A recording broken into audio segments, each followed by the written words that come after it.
Mehriban yaşlar, Xitayın Nevit Üniversitesi üçün kabul edilişlik başlandı.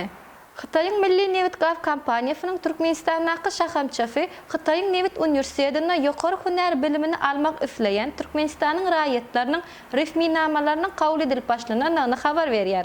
Resminamalar 2025 yılın 17-25 Mart aralığında Şenbe, Yekşenbe ve bayramçılık günlerinden başka gün fağı 9 Otobun 17.00 çenli kabul ediliyor.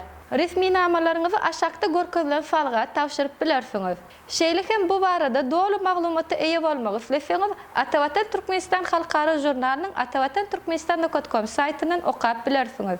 Hormatly tamaşaçylarymyz, şeýerde we ýene bir wady ýatladyk geçmek isleýär. Egerde araňyzda daşar ýurtda, ýagny Türkiýede bilim almak isleýänleriňiz bar bolsa, 2025-2026 okuw ýyly üçin Türkiýanyň ýokary okuw mekdeplerine resminamalaryň kabul edilip başlananyny habar berýär. Habarlaşma üçin telefon belgisi: telefon 532 401 71 52 862 60 52 61. Şeýlehem daşar ýurtda bilim almak üçin resminamalaryňyzyň dogry we takyk terjime edilmegi wajyp bolup durýar.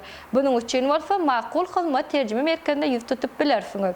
Habarlaşma üçin telefon belgisi 863 78 96 73 96 48 55.